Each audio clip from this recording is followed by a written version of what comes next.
시험지 좀 보죠. 여러분 1번, 2번, 3번은 현대소설 비연계 파트에서 냈습니다. 현대소설 전체가 비연계로 나오든 또는 이번처럼 시작 부분이 이제 비연계로 나오든 비연계 파트의 독해는 우리의 과제가 될 수밖에 없는데, 여기서 모량댁의 댁이 무엇을 의미하는지를 알면 머릿속에 이미지화가 빠르게 이루어지겠죠. 그렇죠? 가령 모량댁이라고 부르는 대상이 사람이라는 점과 그 사람의 성별이 무엇이다?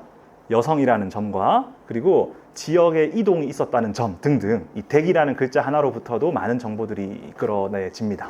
2번 면서기 뭐 이런 것도 요즘 잘 안 쓰는 말이니까 여러분 실제로 공무원 중에 아직도 대한민국에 서기가 있거든요. 서기가 있고 서기보가 있거든요.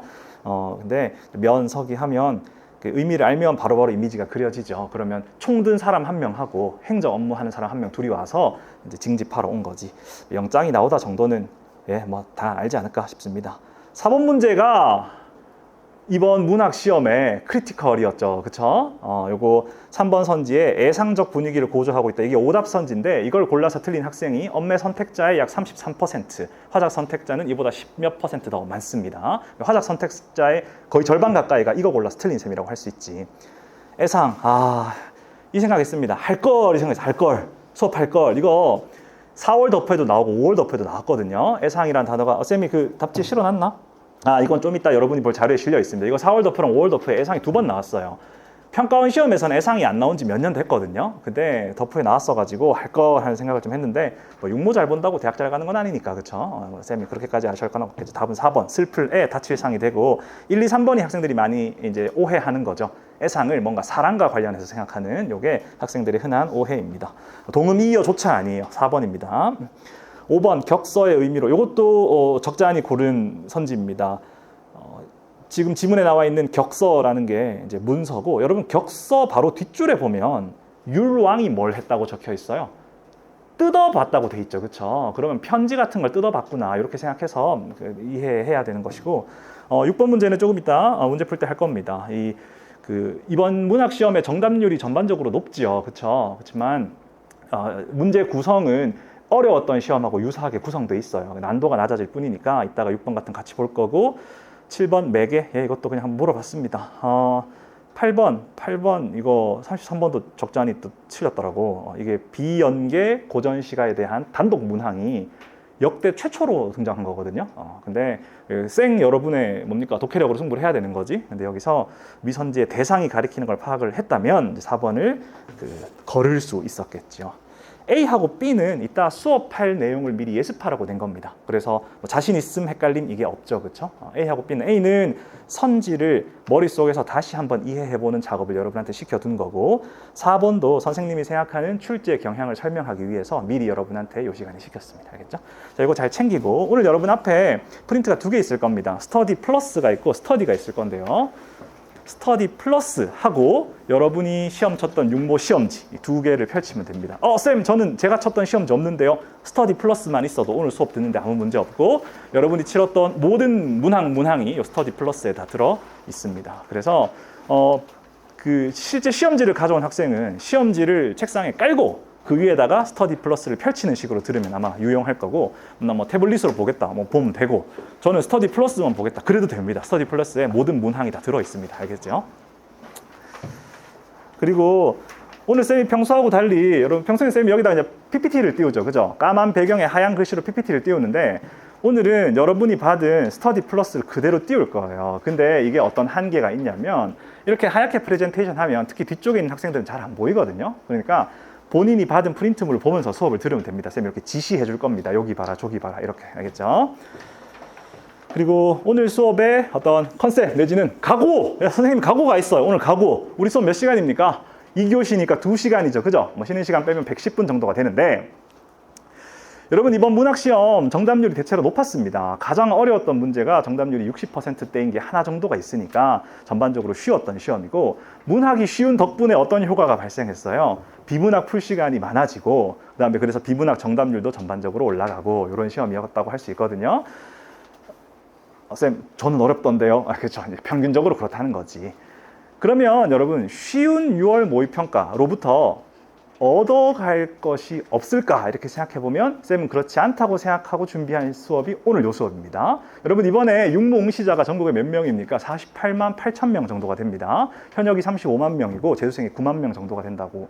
아무튼 30몇만 9만 38만 9만 요즘 된다고 하죠. 현역이 38만 명, 재수생이 9만 명 정도 들었다고 하는데 그러면 전국에 육모를 본 학생들이 48만 8천 명이고 국어는 다 온단 말이야. 국어를 거른 학생은 아주 예외적인 경우 말고는 없단 말이야. 그러면 40몇만 명의 경쟁자들이 다 이 쉬운 시험지, 이 통계적으로 쉬운 시험지를 여러분 가지고 있을 거예요. 오늘 요 시간은 이 시험지 문학을 리뷰하는 학생들 중에 우리가 가장 많은 걸 갖고 가자. 쉬운 시험지로부터도 갖고 갈 게 있을 거 아니야, 그지? 갖고 가는 걸 가장 많이 갖고 가자. 요런 좀 뭐랄까 좀 오만한 목표를 가지고 수업을 준비했습니다. 쌤, 전 이 문제 맞췄는데요. 설명 대충 들어도 되죠? 본인에게 맡기겠습니다. 하지만 쌤은 쉬운 문제든 어려운 문제든 빼먹을 게 있다는 생각으로 이 문제로부터 우리가 얻어갈 아이디어, 평가원 시험에 대한 지식들을 준비를 했으니까 쌤, 정답률 96%짜리를 해설하십니까? 그렇게 생각하지 말고 잘 한번 들어보세요. 알겠죠? 현대소설부터 시작하겠습니다. 현대소설부터. 프린트물, 여러분한테 나눠준 프린트물은 아마 18쪽이라고 표시되어 있을 겁니다. 맞죠?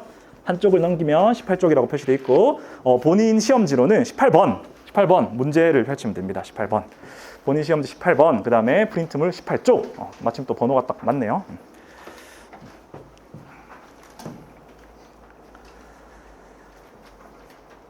칠판에는 프린트물을 기준으로 띄워 놓을 건데 여러분 현대소설 파트를 보고 있다 이렇게 이해하면 되겠습니다. 프린트물을 보면 쌤이 지문에다가 이렇게 색칠을 해놓은 부분이 있습니다. 맞습니까? 중략 부분, 줄거리, 이후 부분은 이렇게 색칠이 되어 있어요. 무슨 의미입니까?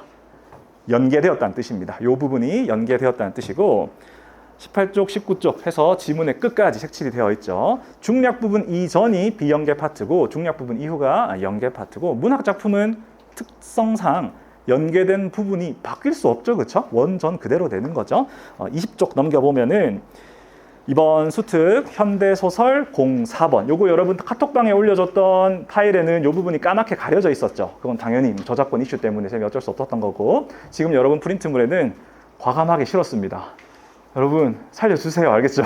살려주세요. 이거 유료 자료는 아니니까 민사상 책임이 크진 않겠지만 쌤 형사가 두려워요. 학습을 위한 거니까 그죠? 여러분이 다 가지고 있는 책이니까 쌤이 여러분이 직접 할 복사를 도와줬다 정도로만 생각하죠. 자, 작품에서 지금 수특 기준 177쪽의 요 파트는 전체적으로 이제 비연계고 한쪽 넘겨서 여러분 프린트물 21쪽을 보면 파랗게 이제 색칠이 되어 있는 걸 확인할 수 있을 겁니다. 이렇게 그죠? 이 부분이 그대로 연계가 되었다. 그러니까 이번 시험은 현대 소설이 연계가 됐고 고전 소설이 비연계였죠. 선생님, 고전 소설 공부만 했잖아요. 우리는 맞아. 우리는 고전시가 현대시 고전 소설만 공부했어요. 근데 현대 소설이 연계되면 어떡합니까? 뭘 어떻게 푸는 거지. 자, 근데 6월 모평에 현대 소설을 연계해줬던 적이 두어 번 있어요. 근데 그 모든 해가 정작 수능에서는 고전 소설을 연계했습니다. 그렇기 때문에 우리는 6, 9에서 현대 소설이 둘 다 나오지 않는 이상 우리는 계속해서 고전 소설을 중심으로 수업에서 다루고 현대 소설은 각자 읽어라는 태도를 요 수업에서 유지할 겁니다. 알겠죠?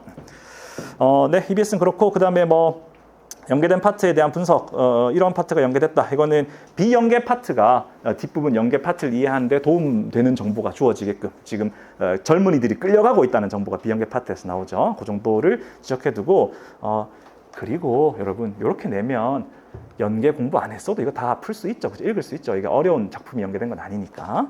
고전소설하고 현대소설의 연계 여부가 이렇게 차이가 나는 이유는 고전소설은 연계가 됐을 때 파괴력이 있어요. 즉 미리 읽어둔 학생과 그렇지 않은 학생 간의 격차가 발생하는 거지. 근데 현대소설은 굳이 미리 안 읽어도 현장에서 한 2, 3분이면 읽을 수 있으니까 그 연계빨이 좀 덜하지 않나 생각합니다. 자, 프린트물 23쪽 그 다음에 문제번호 18번으로 가겠습니다.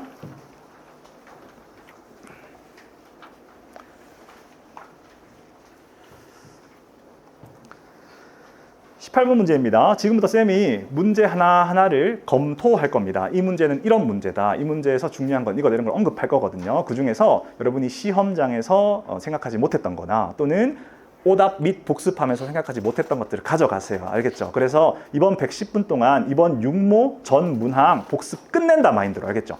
오늘 수업은 듣고 나서 복습한다 마인드가 아니고 이 수업 자체가 여러분의 육모 풀이와 오답에 대한 복습이 되지, 그치? 오늘 끝낸다는 마인드로 잘 귀담아 들어가기 바랍니다. 그러면 전국에 있는 경쟁자들 중에서 육모 피드백을 가장 잘한 학생들이다라고 자신할 수 있게 되겠습니다. 어색한데? 이게 준비한 말이거든요. 좀 어색하네. 가장 이런 말 쓰니까 좀 어색하네요. 맞지? 근데 18번입니다. 정답률이 96%예요. 쉬운 문제였죠, 그쵸? 우린 뭔가 가져가겠습니다. 뭘 가져갈 거냐? 자, 여러분 소설의 3요소가 뭡니까? 서사문학의 3요소가 뭐예요? 인물, 사건, 배경이죠. 그죠? 근데 사건이라는 개념이 소설에서 성립할 수 있는 이유는, 또는 시에서 사건이라는 개념을 우리가 잘 말하지 않는 이유는, 시와 소설은 기본적으로 서정이냐 서사냐라는 차이가 있기 때문입니다. 서정은 자기 감정을 노래하는 거고, 서사는 뭐예요? 이야기죠, 이야기. 여러분, 근데 시간이 존재하지 않는 이야기란 게 있을 수 있나? 그렇지 않죠. 서사는 기본적으로 시간의 흐름에 따라 누가 어떤 행동을 했고 무엇이 어떻게 변해갔는지를 알려주는 장르죠. 그렇기 때문에 서사문학, 즉 소설에서 시간은 핵심 개념이 됩니다. 그리고 인물, 사건, 배경 중에 시간의 영향을 가장 강하게 받는 게 무엇입니까? 사건이죠. 그죠? 사건. 그 다음이 인물과 배경이 시간에 따라 어떻게 변해가느냐, 이렇게 되겠지. 18번 문제는 인물, 사건, 배경 중에 사건을 묻는 거고요. 쌤이 색칠해 놓은 선지의 부분들을 봅니다. 쌤이 선지에다가 이렇게 색칠을 좀 흐릿하게 해놨어요. 1번 선지 어디 색칠해놨죠? 후.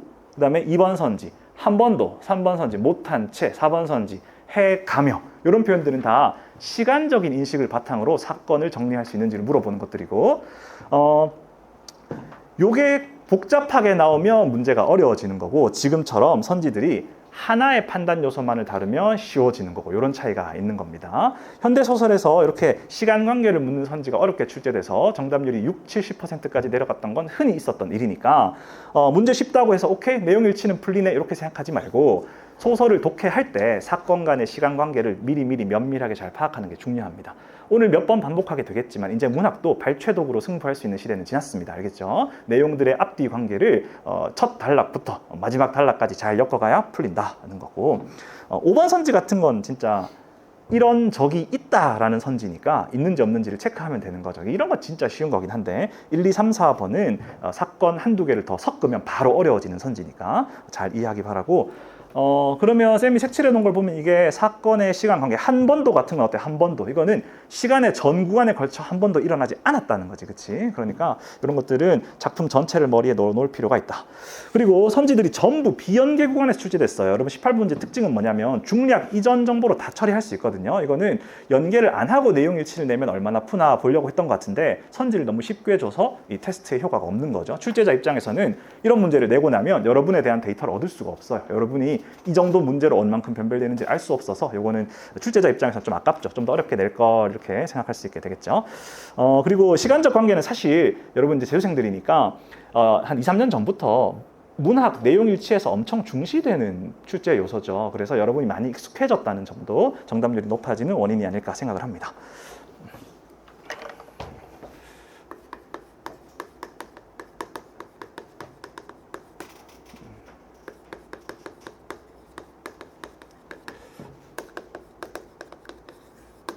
19번으로 가겠습니다. 19번 A, B의 서사적 특성에 대한 설명으로 가장 적절한 것은입니다. 발문, 문두에 서사적이란 말이 들어와 있죠. 그쵸? 요게 2014년에 한번, 4년인가요? 2014년에 한번 나오고 수능에서 잘 안 나왔던 거예요. 근데 언제 나왔냐면 재작년 2025학년도 수능에 한번 나왔었거든요. 그다음에 오른쪽 위에 요 박스에다가 실어놨는데, 자, 19번은 배경을 묻는 문제입니다. 사건이 아니라 배경을 묻는 문제인데, 이 배경을 찍어 놓고 서사적 특성이라고 언제 얘기를 했죠. 배경 중에 시간적 배경, 그 다음에 공간적 배경 두 개를 다루고 있습니다. 근데 거기다가 서사적 특성 이렇게 물었는데, 이 서사적 특성, 서사적 기능 이렇게 나오면 뭐가 나오냐면, 이 색칠된 단어들 보세요. 색칠된 단어들. 이런 거 언제 배우는 거예요? 진짜 이거 문학 시간에 배우는 거지. 내적 갈등, 위기, 중심 인물, 적대적 인물, 이런 거 다 서사문학 분석할 때 쓰는 개념들이죠. 그죠? 이런 걸로 선지를 구성하겠다, 이런 뜻입니다. 수험생들은 사실 내용 일치와 크게 다르지 않게 풀게 되는데, 문제는 이런 개념들을 좀 어렵게 주거나 모호하게 줄 때 문제가 어려워지거든요. 자, 이번은 정답률이 96%였습니다. 왜 그렇게 될 수 있냐? 여러분, 해소되었다, 해소되었다라고 말하려면 어느 정도여야 하는지 판단하기가 선명하죠. 그쵸? 선명하죠. 그 다음에 에서 비롯되었다라는 건 무슨 뜻이야? 인과관계가 있다라는 선언이니까 지금 오늘 우리가 이번 시험에서 만났던 선지들은 다 판단이 수월하게 제시됐어요. 끊어졌다. 이건 끊어졌는지 안 끊어졌는지로 양분하기가 쉽고 또 여기서도 해결된다. 역시 해결됐는지 안 해결됐는지도 판단하기가 수월하죠. 물론 판단 요소가 뭐 다른 곳에 외부인의 노력에서 X 칠 수도 있겠지만 마을의 위기가 해결된다라는 점에서 X를 친다고 생각하면 이것도 판단이 선명합니다. 여러분 보고 있는 오른쪽에 28번 재작년 6월이거든요. 재작년 6월에도 서사적 기능 문제가 나왔는데 이게 정답률이 이번 시험보다 20% 정도가 낮아요. 그리고 오늘 쌤이 얘기하는 모든 정답률은 엄매 선택자 기준입니다. 쌤 화작은 어떤데요? 마이너스 15% 하세요. 알겠죠? 마이너스 15% 하면 대충 화작 선택자들의 정답률이 나옵니다. 10에서 15% 사이입니다.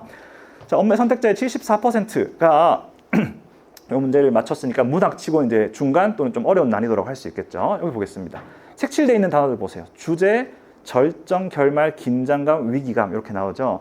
여러분 작품의 주제하고 뭐 쉽게 말해서 여기 말한 중심 인물의 내적 갈등을 비교해 보면 주제가 훨씬 더 작품 전체를 다루는 개념이니까 난도가 좀 올라간다고 할 수 있고 그 다음에 앞에는 마을의 위기라는 개념이 나왔죠, 그죠? 마을의 위기. 요렇게 요 위기라는 개념은 사실 엄밀히 말하면 문학 분석 개념이 아닐 수도 있어요. 근데 지금 28번 문제 여기서는 이야기의 위기감이라고 나왔지. 여러분 이야기의 위기감이니까 다루는 단위가 마을의 위기보다 훨씬 넓은 거죠. 이야기가 발단, 전개, 위기, 절정, 결말 이렇게 분석된다고 우리가 배우잖아. 그때 위기를 의미한다고 해석하면 이 위기는 그 전에는 전개가 있어야 되고 그 다음에 절정이 오는 그 사이 단계로 얘기할 수 있겠지.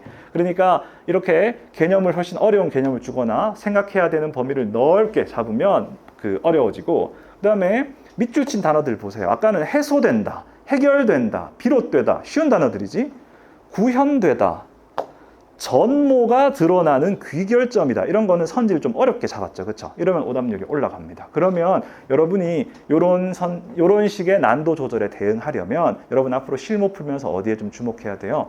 이런 밑줄 친 단어들 있죠. 그죠? 이 단어들 중에 솔직히 가슴에 손을 얹고 내가 모르는 게 있나 이걸 많이 파악할 필요가 있습니다. 오늘 매개 풀었습니까? 여러분 매개? 매개? 그런 것들입니다. 그런 것들. 그냥 대충 뜻을 안다 싶은 단어들을 정확하게 만들어 갈수록 여러분 점수가 기대 점수가 조금씩 올라가는 겁니다. 알겠죠? 이런 것들로 난도 조절을 한다.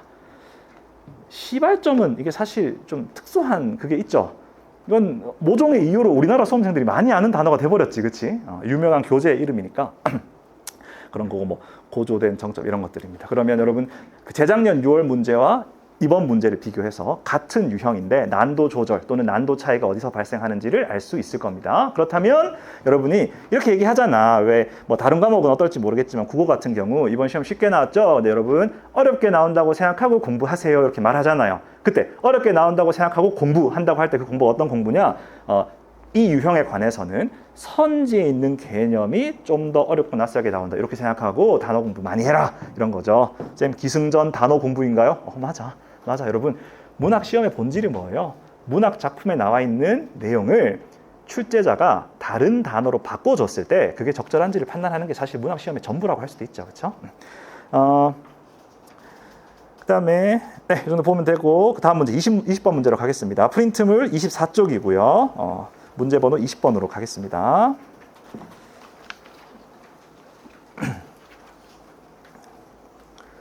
자, 이것도 역시 정답률 94%의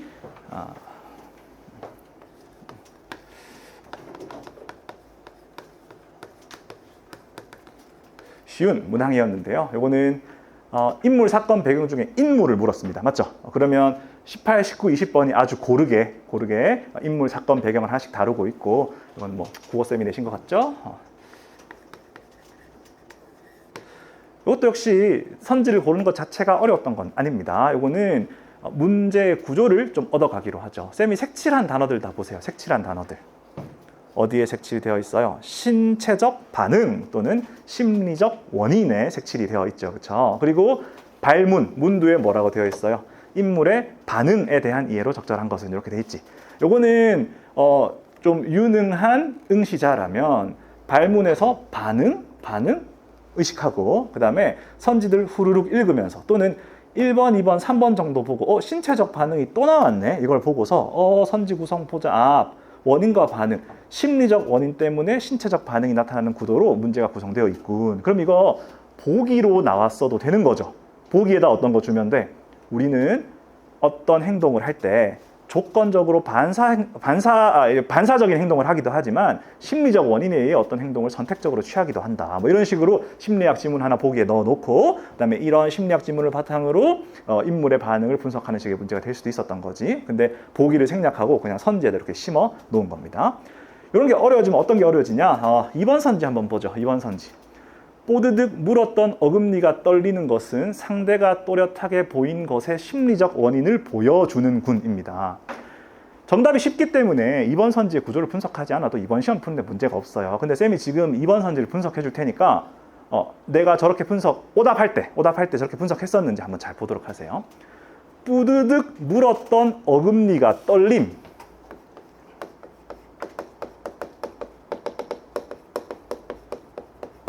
질문할 테니까 마음속으로 답합니다. 이거 신체적 반응이에요? 심리적 원인이에요? 신체적 반응이죠. 그죠? 요거는 신체적 반응입니다. 선지는 이렇게 신체적 반응 하나를 언급해 놓고 상대가 또렷하게 보인 것.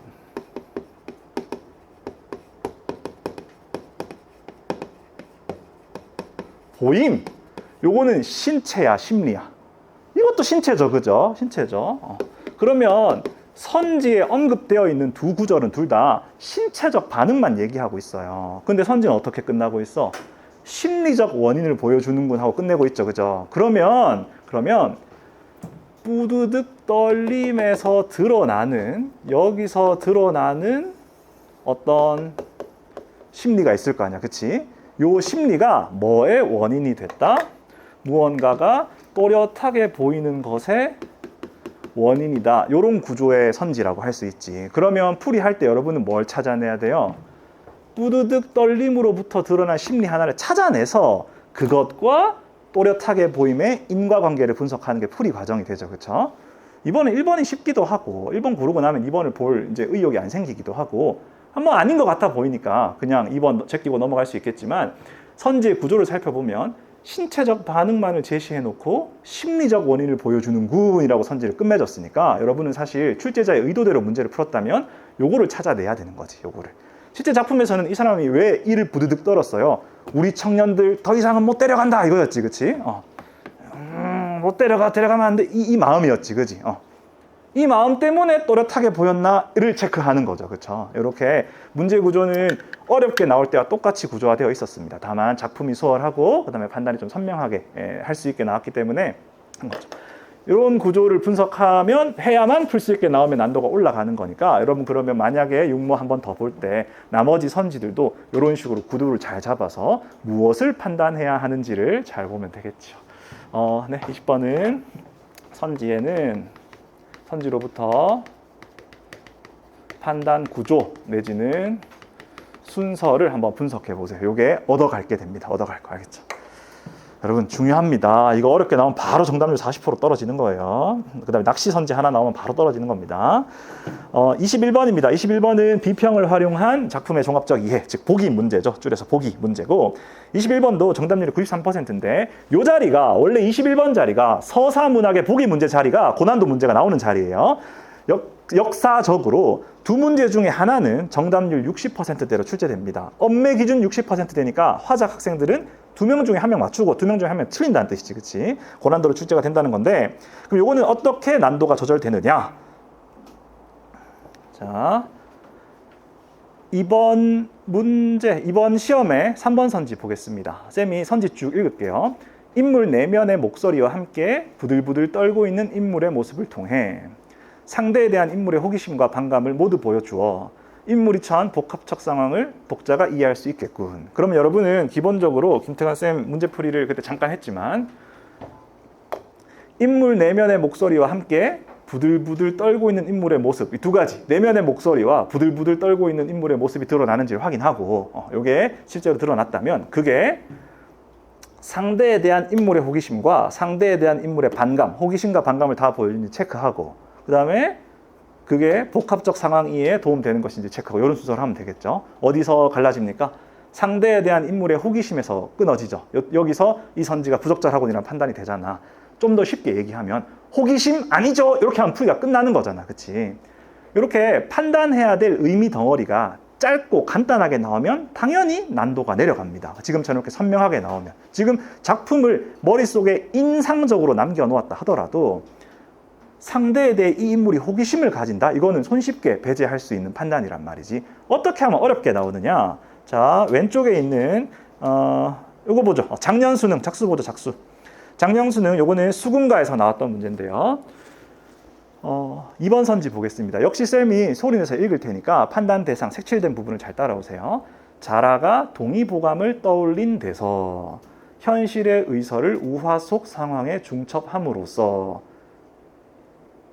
명약을 탐하는 속내를 지식을 내세워 숨기는 위선적 인간에 대한 비판이 드러남을 알 수 있고, 쌤이 일부러 좀 운율을 줘서 읽었는데 아까 전에 상대에 대한 호기심에 비하면 판단의 단위가 어때? 훨씬 복잡하게 구성이 되어 있죠. 판단해야 될 요소가 많아. 명약을 탐하는 속내가 있는지, 그걸 숨겼는지, 숨길 때 지식을 내세웠는지, 그걸 위선적이라 할 수 있는지, 이에 대한 비판의식이 내포되어 있는지 많은 걸 판단을 해야 되죠. 이렇게 출제되면 난도가 올라가는 겁니다. 그러면 어렵게 출제될 거라 생각하고 공부하세요에 대비하는 여러분의 대응책은 뭡니까? 보기 문제 나왔을 때 판단 요소 최대한 쪼개가지고 하나하나 판단하는 연습을 하는 거죠. 쌤, 근데 시험 칠 때 너무 많이 쪼개려고 하니까 시간이 많이 들던데요. 시험 칠 때는 눈에 보이는 걸로 빠르게 배제하고 오답 복습할 때 다른 요소가 없었는지를 검토하는 겁니다. 또는 내가 판단했던 요소가 맞는지를 검토하는 겁니다. 하나 더 보겠습니다. 재작년 수능입니다. 여기도 보면 이것도 현대소설, 비연계 현대소설에서 이거 많이 어려웠던 소설이에요. 소설 자체가 어려워가지고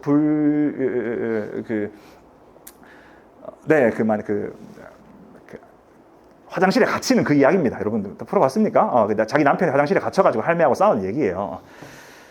그거였는데, 자, 2번 보겠습니다. 역시 쌤이 소리내서 읽을 테니까 판단의 의미 단위가 복잡하게 제시됐다는 점을 이해하기 바랍니다. 니은, 서술자의 시선과 인물의 시선으로 초점하는 서술이 겹쳐 나타난 것은 상황을 잘못 인지한 채 상대의 생각을 추측하는 인물에게 서술자가 거리를 두고 있음을 드러낸 것이겠군. 여기서도 우리가 판단해야 되는 단위가 복잡하게 제시가 됐죠. 그렇죠? 그러면 상대의 생각을 추측하고 있는지, 서술자가 거리를 두고 있는지, 또는 그 인물이 상황을 잘못 인지하고 있는지 이걸 다 따로 판단을 해서 그 중에 하나를 탁 골라내야 되는 겁니다.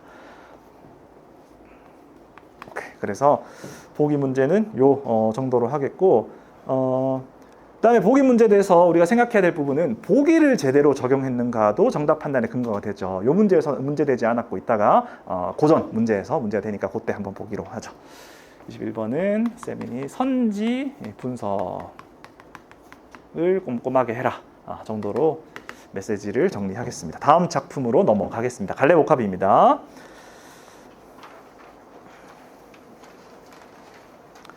고등학교 1학년 내신 수업 같으면 고등학교 1학년 내신 수업 같으면 이거 딱 펼친 다음에 22번 틀린 아들 손들어라 한 다음에 3번 고른 아들 손들고 주먹 쥐라 한번 이렇게 한번 자극을 해볼 만도 한 그런 문제입니다. 지문부터 보겠습니다. 가나다 늘 나오던 대로 이제 운문 작품 두 작품에 교술 갈래, 교술 쉽게는 뭐라 그러죠? 여러분 교술을 사실 쉽게 뭐라 그러지? 수필이라 하죠. 수필, 그죠? 수필 장르 하나가 나왔고, 그다음에 현대시 중에 하나를 연계, 그다음에 나머지 두 작품을 비연계 이렇게 줬습니다. 수필은 날이 갈수록 독해가 곤란해지는 느낌이죠, 그렇죠? 정지용이라는 시인은 현대시에서 배웁니까? 고전시가에서 배웁니까? 현대시에서 배우죠. 그러니까 정지용의 수필은 현대 수필로 이렇게 분류할 수 있을 텐데. 여러분 1920년대 30년대 쓴 게 현대어 맞아요? 여러분 이거 거의 준고전이라고 해도 될 만큼 읽기 좀 어려운 말투로 쓰여 있습니다. 출제 의도는 분명한 것 같습니다. 본인의 세대가 사용하지 않는 언어를 이해할 수 있느냐 여기 있습니다. 여러분 친구들하고 야르 뭐 이런 거 씁니까? 여러분이 친구들과 소통하는 방식이 있죠. 지금 70대 80대 노인들이라면 밥 먹었음? 아직 안 먹음? 음슴으로 끝나는 말투를 이해를 못할 가능성이 높아요. 아니 왜 문장을 제대로 끝맺음하지 않지 이렇게 생각하겠지만 여러분한테는 너무 익숙한 말투잖아. 그 역이 이겁니다. 그 역이. 왜 노인들은 이런 식으로 말을 하지? 이겁니다. 이렇게 자신이 사용하지 않는 계층의 언어도 이해할 수 있는지 물어보는 게 수능에 이제 내포되어 있는 의도라고 생각을 하고, 다양한 수필을 읽어두는 것이 대비 방법이 되겠지만 우리가 지금 수필책을 꺼내들 수는 없죠? 그래서 여러분은 이걸 어디서 연습합니까? 이런 거 하려고 사실 사설 콘텐츠가 있는 거지, 그치? 수능 특강, 수능 완성에는 수필 장르가 많지 않기 때문에 사설 콘텐츠에서 실어주는 수필들 이렇게 읽으면서 연습을 하는 겁니다. 현대시는 그 나무, 이거는 뭐 여러분 저기 소신 공양하고 소지는 여러분 참고로 자랑하려는 건 아닙니다. 어필하려는 건 아니고, 이거 보조기억장치 2번 냈던 거 아니야, 맞죠? 그러면 이따 보기 문제 풀 때 소지, 이게 밑에 각주까지도 이번에 그대로 나왔는데, 소지라는 게 이게 화자가 뭘 빌어가지고 보내는 게 아니고 단풍의 비유라는 걸 기억했다면 보기 문제를 더 쉽게 풀 수 있었으리라 생각을 합니다. 오케이, 프린트물 28쪽으로 가겠습니다. 그리고 문제 번호 22번입니다.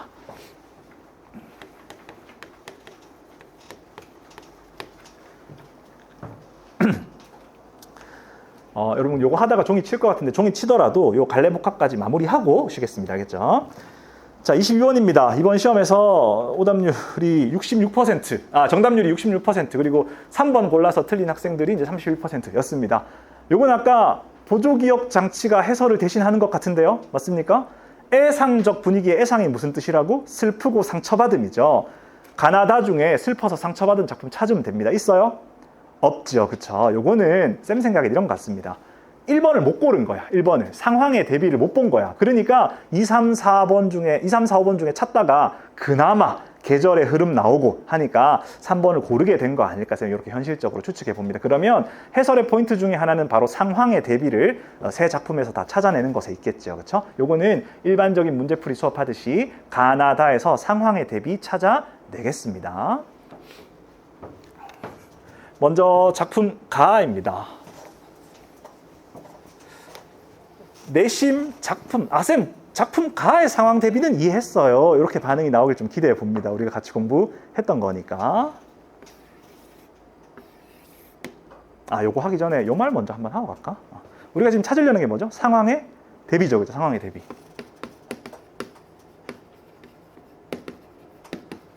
근데 대비라는 말은 사실 누가 써도 비슷한 의미로 쓰이지만 상황이라는 말은 쓰는 사람에 따라 아주 넓게 쓸 수도 있고 좁게 쓸 수도 있죠. 예를 들어 쌤이 여러분한테 이런 말을 했다고 생각해 보세요. 얘들아, 우리 수능 끝나고 우리 문학 수업 학생들 좋은 자리 한번 가지자. 좋은 자리 한번 가지자. 이렇게 얘기를 했어요. 구체적인 표현이야, 추상적인 표현이야? 일상어를 기준으로 할 때 좀 추상적인 표현이잖아, 그지? 좋은 자리 가지자. 그래서 여러분 중에 한 명이 이런 걸 기대한 겁니다. 호텔 뷔페 가나? 파인 다이닝 가나? 오마카세 가나? 좋은 자리를 하니까 물질적으로 아주 고급의 것을 누릴 수 있는 자리를 생각한 거죠. 근데 김태관 쌤이 어디 불러 모은다고? 4층 카페테리아에 불러 모아 놓고 백다방 커피를 한 잔씩 돌린 거예요. 그래서 이번 수능 어땠니? 지난 1년간 고생 많았다. 이렇게 화기애애하게 웃는 자리를 유도하는 거야. 쌤, 좋은 자리 한번 하자면서요. 이거만큼 좋은 게 어딨냐. 서로의 고생을 위로하고 치하하는 자리인데, 그러면 선생님이 생각했던 좋은 자리의 의미하고 여러분이 생각했던 좋은 자리의 의미가 같았던 거야, 달랐던 거야? 달랐던 거지, 그지? 가리키는 범위가 달랐던 거지. 여러분은 그냥 분위기만 좋은 게 아니라 좋은 음식, 그죠? 근사한 공간을 원했던 거지, 그치? 이렇게 추상적인 단어는 출제자가 생각하는 거하고 우리가 생각하는 거 범위가 다를 수 있죠. 이때 누가 누구한테 맞춰야 돼요? 우리가 출제자한테 맞춰야 되죠. 그렇죠? 출제자가 여기까지 상황이라고 봤나 보다 하면 그렇게 봐야 되는 겁니다. 알겠죠? 자, 지금 이 사람이 그 나무에서 이렇게 길을 가고 있습니다. 길을 가고 있는데 요 앞에 나무들은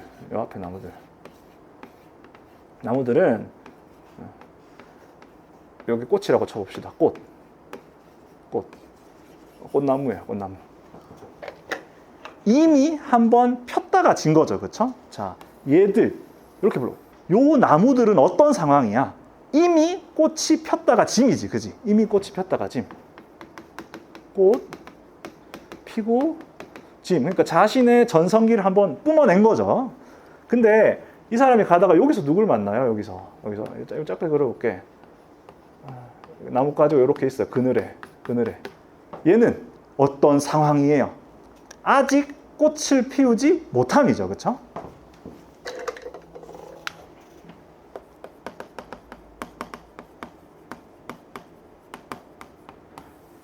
그러면 요 나무들의 상황과 요 나무들의 상황이 대비된다. 오케이 됩니까? 오케이. 가에서는 요걸로 상황의 대비. 나에선 어떻습니까? 나에서는. 나는 계절의 흐름이 잘 드러나는 시인데요. 나를 보면 나이테가 이렇게 생겨요. 이제 시를 이미지화 잠깐 해보겠습니다. 여러분 이렇게 위에서 나이테를 보면 이렇게 생겼잖아요. 그렇죠? 근데 요 줄무늬가 어떻게 생겨나는 거예요? 줄무늬가. 자, 여러분 처음에 나무 줄기가 있었다고 합시다. 뿌리가 이렇게 있고 나무 줄기가 있었어요. 얘가 그 다음에 이렇게 자라는 거잖아, 그치? 이렇게. 자, 그러면 자 확대를 좀 해볼게. 요 부분을 확대를 해볼게. 확대를 하면 요 진한 구간이 있는 거잖아, 그치? 요 줄이 어떻게 생기는 거예요? 언제 생기는 거예요? 이거는 초등학교 과학 시간에 기대하겠죠, 그쵸? 기대하겠죠? 중심에서부터 여기까지는 어느 계절에 자라요? 봄, 여름에 자라는 거고, 여기서부터 여기까지 어느 계절에 자라는 거야? 가을, 겨울에 자라는 거죠. 그쵸? 가을, 겨울은 많이 못 자라니까 좁고 두텁고 진해지는 거고, 봄, 여름은 얘가 많이 자라니까 이렇게 허여멀건하게 많이 자라는 거지. 그치? 지금 이 시에는 나이테가 겨울에 자란다는 걸 잘 보여주죠. 그러면서 뭐라고 얘기하느냐? 한 구절만 보겠습니다.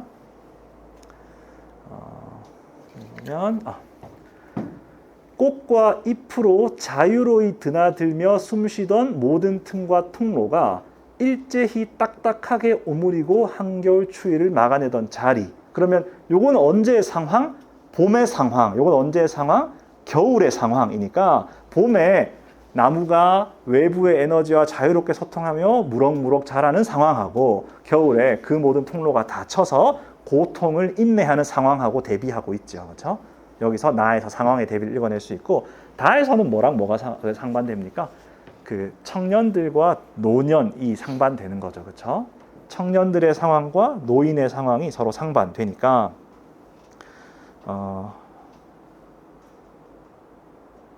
그렇죠. 그 부분을 바탕으로 이제 그 주제 의식을 형성한다고 할 수 있고, 아니면 이거 짚은 학생들도 있던데 이것도 맞아요. 여기 보면 나이 이순을 넘어 오히려 여색을 기르는 이도 있거니 실로 누추하기 그지없는 일이다. 이거는 나이 들어서까지 여색이 뭐예요? 여자 아니야, 그지? 여자. 나이 들어서까지도 남자 노인이 나이 들어서까지 어리고 예쁜 여자를 찾는 경우도 있는데, 지금 이 화자가 보고 있는 노인은 꽃을 기르고 있으니까 상황의 대비, 이렇게 이해할 수도 있겠죠. 이걸 통해서 22번은 풀이할 수 있다고 생각을 합니다. 그래서 자기 피드백을 정리하세요. 자, 내가 애상을 몰라서 틀렸다, 이렇게 피드백하는 것도 가능하고, 상황의 대비를 출제자한테 못 맞춰갔다, 이렇게 피드백해도 되겠죠. 둘 중에 한쪽으로 피드백을 하면 그 다음 공부의 방향이 정해지겠지. 상황의 대비를 못 맞춰갔다 이러면 뭘 하는 게 좋을 것 같아요? 쌤이 추천하는 건 22번 자리에 있는 기출들을 한번 풀어보는 걸 권합니다. 22번 자리에 추상적인 언어로 시의 표현 방식이 서술된 문제들이 나오잖아요. 그렇죠? 요거 기출을 싹 모아서 한번 풀어보세요. 그래서 출제자가 원하는 걸 내가 다 캐치하고 있는지를 점검해 보는 거고, 만약에 3번 애상을 몰라서 틀렸다 이러면은 보조기억장치 같은 식으로 단어 좀 많이 찾아가면서 공부하세요. 알겠죠? 오케이. 좋습니다. 그리고 작년 수능에서도 여기 보면은 갈래복합에서 자연을 관조한다, 탈속적 태도, 그 다음에 가정적 표현, 이런 거 되니까 정답률이 바로 이제 70, 80%대로 떨어지는 모습을 보였으니까 평가원이 눈치를 챈 것 같아요. 애상 이런 거 수능에 잘 안 나오던 거 한번 딱 물으면 걸린다는 거 알아챈 거죠. 이런 거는 사설이 대비시켜 줄 때 사설 풀면서 그때그때 공부하면 되겠습니다. 23번으로 가겠습니다.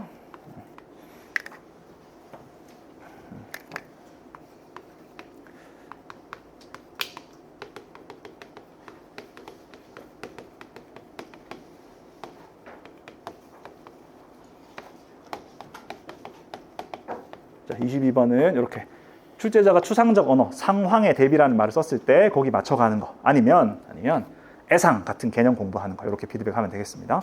23번입니다. 나에 대한 이해로 적절하지 않은 것은 나는 연계예요, 비연계예요? 나 연계, 비연계죠, 그죠? 비연계 작품 단독으로 묻는 문제는 반드시 출제되어 왔습니다. 반드시란 부사가 좀 어색한가? 이때까지 꼭 출제되어 왔습니다. 알겠죠? 이런 거는 사실 우리 월요일 문학 수업에서 대비했던 바는 아니죠. 요거는 EBS 연계 이외의 영역이니까 요거는 진짜 문학을 이해하는 감상 능력 자체로 풀어야 되는데 그나마 간접적으로 도움이 된다면 선생님이 수업할 때 제일 많이 강조했던 게 뭐예요? 이미지화잖아, 이미지화. 아까 나이 때 저렇게 잘하는 거, 봄에 많이 잘하고 겨울에 적게 잘하는 거 초중등 과학 지식을 바탕으로 이미지화 했다면 나를 푸는데 크게 어려운 일은 없지 않을까 생각을 하고 그 밖에 여러분이 각자 공부하고 있는 문학에 대한 논리적 독해 방식이나 접근 방식이 있죠. 현대시는 이렇게 읽어라 이런 방법들이 있잖아, 그지? 그런 걸로 시어간의 관계 이런 거 탐구해가지고 풀이하면 풀리는 문제입니다. 그리고 비연계 단독으로 묻는 문제는 전반적으로는 정답률이 좀 높게 나오거든요. 그러니까 비연계 단독 문항을 그렇게 어렵게 내지는 않는 것 같아요. 비연계 단독 문항 언제 어려워지냐면 수필에 보기가 붙어서 단독으로 나오면 오답률이 올라가요. 그러니까 요 고전 수필을 많이 읽어두는 게 중요하다고 쌤이 생각하는데 글쎄요, 이제 많이 강조하지는 않는 것 같습니다. 다른 사람들이. 쌤은 비연계 시보단 비연계 수필 단독 문제 좀 주의해야 된다고 생각을 합니다. 항상 의외로 2점, 3점씩 날아갑니다.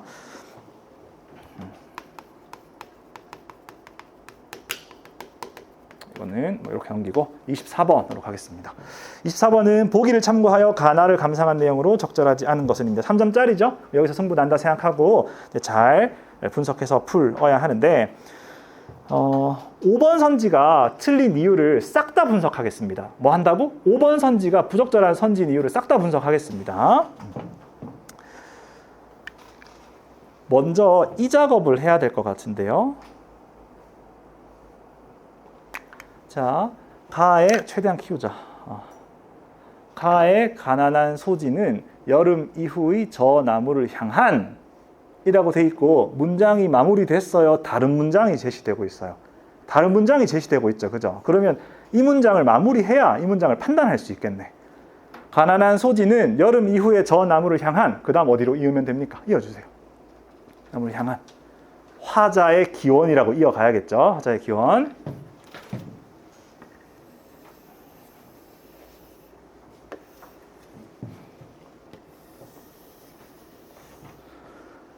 뭐 이제 하반기에는 강조도 안 하겠습니다. 여러분 기본입니다. 기본 알겠죠? 한국어를 이렇게 째가지고 판단하는 건 기본입니다. 이거는 스킬도 아니고 아무것도 아니에요. 이게 기본입니다. 알겠죠? 자, 가의 가난한 소지는 여름 이후에 저 나무를 향한 화자의 기원이 담긴 점에서 자연에 대한 화자의 전망을 표현한 것이군. 그럼 이제 뭐 판단하는데 가난한 소지에 화자의 기원이 담겨 있는지 판단하면 되죠. 그 기원이 여름 이후에 저 나무를 향한 것인지 판단하면 되죠. 맞습니까? 틀립니까? 연계발 받을 수 있는 부분이죠. 소지는 화자가 적어서 태워 올리는 겁니까? 그게 아니고 이 나무, 아까 요 나무 얘들이 단풍이 들면 어떻게 돼? 활활 타듯이 할 거 아니야. 이걸 뭐라고 비유했어요? 작품에서 소신, 공양, 온몸을 불태우는 거고 얘가 불타면 얘는 그냥 한 그루가 혼자 늦게 단풍이 되니까 조금 단풍 들 거 아니에요. 그죠? 요걸 뭐에 비유했어? 소지에 비유한 거죠. 그렇죠? 그러니까 이 소지에 저 나무를 향한 화자의 기원이 담겼다. 여기 X 칠 수 있겠지. 그치?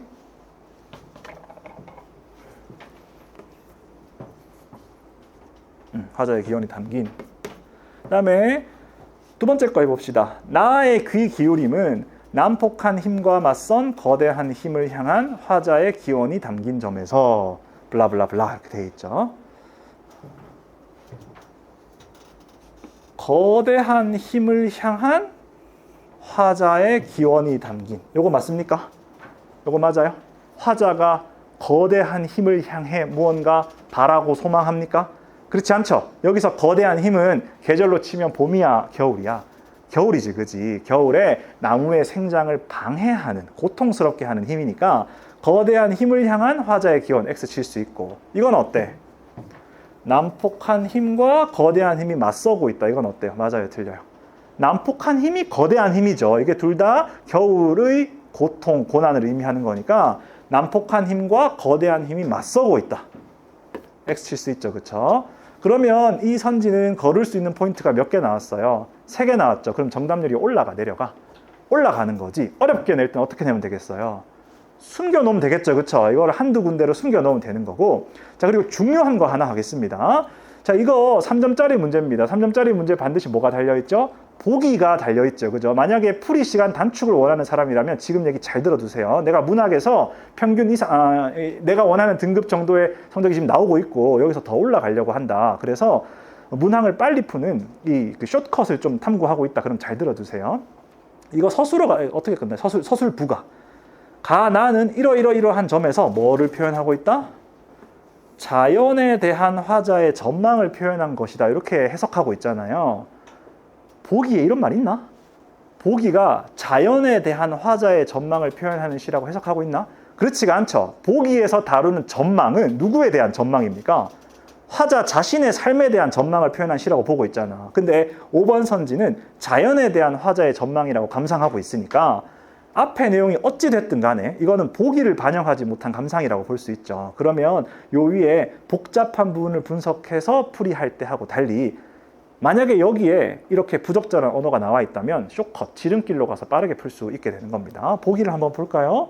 보기를 보면 가에서 자연은 화자에게 자신의 지지부진한 처지를 환기하는 연민의 대상이다. 시는 자연과의 교감을 통해 화자의 삶에 대한 긍정적 전망을 스스로 묻고 찾는 방향으로 전개된다. 이 보기는 이 시를 어디에 초점을 맞춰서 감상하겠다는 거야? 화자의 삶에 초점을 맞춰가지고 자연은 그에 대한 생각을 환기하는 도구로 보겠다는 거죠. 그러면 이런 관점으로 시를 해석했다면 5번과 같이 절대 해석될 수가 없겠죠. 5번은 자연에 대한 전망을 표현하겠군 이렇게 해석했으니까 보기라는 관점을 가진 사람이 할 만한 해석이 아닌 거지.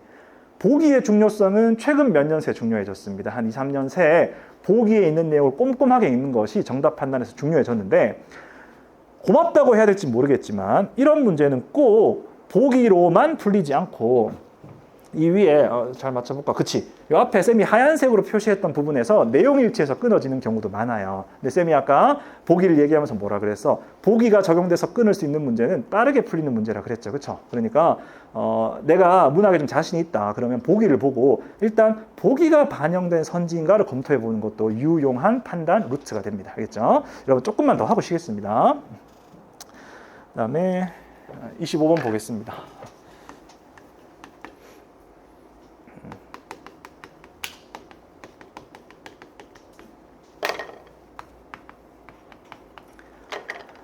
네, 25번은 비연계 교술 단독으로 나왔습니다. 이것도 역시 꼭 한 문제씩 나오고 있어요. 그리고 이번 6모에도 냈으니까 뭐 내겠다는 뜻인 것 같네요.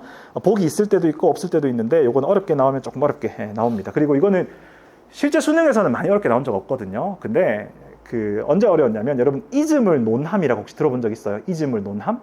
아니면 문의 당기라 그래가지고 물에 산다, 뭐 물에 살지 않는다 뭐 이런 게 있어요. 또는 기취서행이라 그래서 절에 가가지고 뭐 풀을 얻어오는데 얻어왔니마니 한 이런 것들이 있거든요. 한문 수필을 번역해서 내면은 지문 자체가 어렵기 때문에 요 25번 자리가 좀 어려워지게 됩니다. 나머지 이거는 그런 특징을 빼면 그냥 내용일치 문제니까 정답률이 높았으니까 내용일치를 꼼꼼하게 판단해라 정도로 얘기하도록 하겠고요. 이것도 어디서 끊어져요? 노인이 슬퍼할 것이다 해서 끊어지죠. 큰 흐름을 잡아서 노인은 꽃을 보고 슬퍼하지 않음, 젊은 청년들은 꽃을 보고 슬퍼함, 요 정보를 딱 캐치해서 풀어야 됩니다. 요거는 요런 말 정도 해둘게요. 여러분 이런 고전 수필이나 준고전 수필들 있잖아요. 우리의 선입견하고 좀 다른 경우가 많아요. 우리의 선입견하고 노인이니까 죽음이 곧 다가오니까 죽음이 두렵고 슬프고 청년들은 죽음이 먼 곳에 있으니까 죽음이 두렵지 않다. 이게 어떻게 보면 우리의 선입견이잖아요. 근데 이 작품은 뭐라고 얘기하고 있어? 청년들이 죽음을 두려워하고 시체죠. 시체를 두려워하고 노인은 시체를 슬퍼하지 않는다. 이렇게 얘기가 나와 있지. 그러니까 우리의 선입견이나 편견 또는 통념과 다른 부분에 독해할 때 좀 주목해가지고 읽는 거 여기 아주 중요하다. 이게 하겠고 26번입니다. 26번, 27번 이제 상호 텍스트라 그래서 여러 텍스트를 연관해서 묻는 건데 26번은 지금 기, 니, 디, 리, 미가 선지에 하나씩 배열되어 있죠. 이러면 쉽습니다. 그럼 어떻게 하면 어렵게 나와요? 기역과 달리 니은은 이렇게 나오거나 기역에서 이렇게 했던 것이 리을에선 이렇게 섞어서 나오는 게 어렵죠. 그러니까 요거는 판단 대상이 한 개씩만 나와서 쉬웠던 문제다. 이 정도 해두고 그다음에 그쵸. 그리고 비연계 작품이 어려우면 요 문제가 어려워지죠. 그다음에 27번 자리입니다. 27번 자리 하나만 체크합시다. 27번에 1번 선지 보죠. 1번 선지.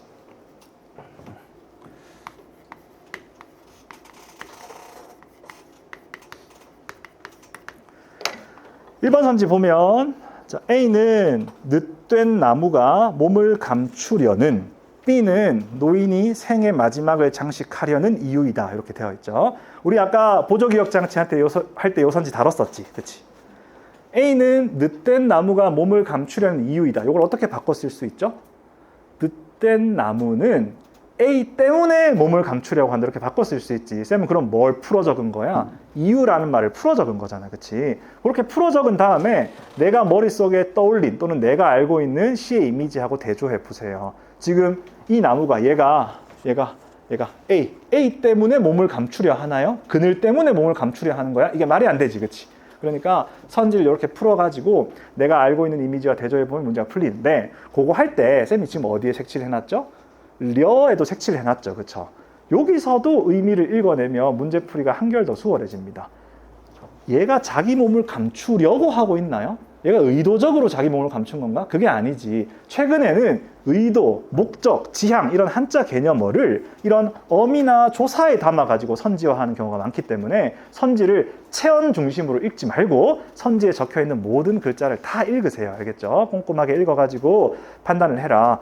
그거 더 읽는데 2초, 3초 더 걸리는 것도 아니니까. 알겠죠? 급하다고 해서 두루뭉술하게 읽을 생각하지 마라. 요거를 꼭 쌤이 얘기하고 싶습니다. 잠깐 쉬었다가 다음 종 치면 이어서 하도록 하겠습니다. 한 3, 4분 정도 쉬게 되겠네요. 자, 두 질문 하겠습니다. 28번에서 31번 보겠습니다. 뒷부분은 고전 두 개인데요. 이거 좀 빠르게 보고 수능 완성 상충곡 할 수 있었으면 좋겠습니다. 지문 보겠습니다. 프린트물 30쪽입니다. 프린트물 30쪽이고 문제 번호는 28번이네요.